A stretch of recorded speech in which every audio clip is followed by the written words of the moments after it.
You look at this offseason, they're talking about a sign and trade for James Harden. He could be on his way out. He wants to go back to the Rockets. I don't know why, but that's where he wants to go. Maybe to just party, go to his strip bars, wherever he likes to go. Who knows?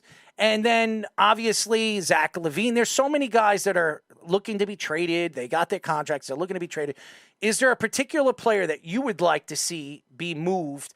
And is there a particular team for that player to go to where you think they could be a contender? Well, I haven't really thought through about where the team, but I will say close to my own heart. I mean, I feel like if I'm the Timberwolves, man, I'm looking hard. I'm looking long and hard at trading Karl-Anthony Towns. And it's not because I don't believe in Karl-Anthony Towns, but I just think that, and having gotten to know him and cover him for so many years, love the guy, love the talent.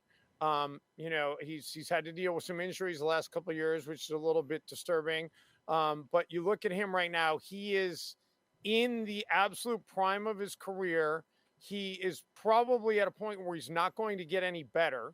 And he is, but he's probably still got safely 2, 3, maybe even 4 more good, really solid prime of his career years left.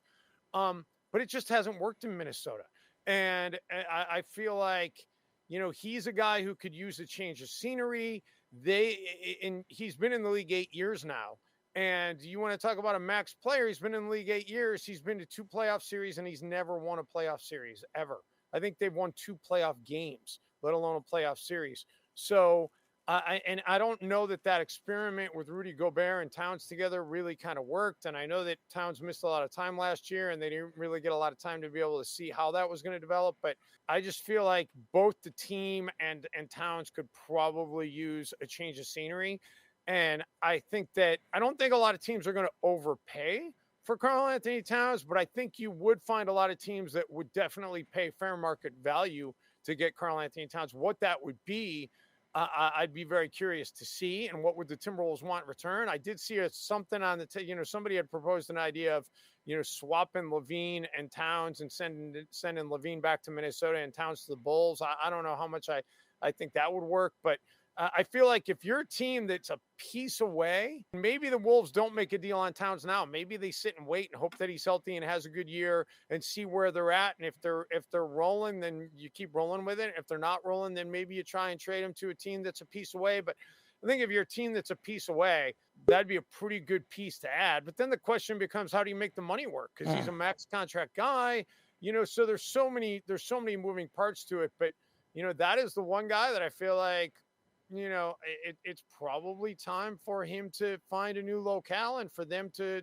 try and, start over with something else and see what they can get, while there still is going to be a market that would pay something in return for him. Victor being drafted from the Spurs. He's a unique individual. From France, 7'5". The guy is long, he can dribble, he can shoot, he can do everything. And everybody was saying that this might be the best prospect we've ever seen come out of the draft. And we've seen 2 other big men be drafted by the Spurs. In 1987, it was David Robinson.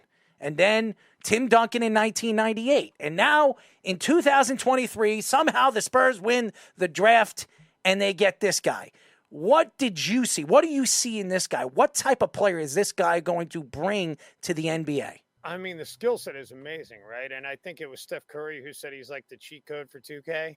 And you kind of look at it, 7'3.5" with the skills that he has and the ability to do things that he can do on the floor. It really is kind of ridiculous. And I think it's, just kind of the evolution of the league and how we've seen, bigs that are more than just bigs. But I'm really kind of curious to see how is he going to be able to handle the rigors of an 82 game season when, to me, and I've heard that he said he doesn't really feel like he needs to put on any mass. I would disagree with that. I mean, guys are going to be out trying to push him around, and we'll see whether or not he can handle that on a regular basis. I think he's going to struggle a little bit early. I think he'll have some big nights. I think there's going to be some nights where you're going to be like, whoa, he did what? But I think there's going to be a lot more nights where he's going to look very pedestrian. He's going to look a little bit lost because you're going into a man's league.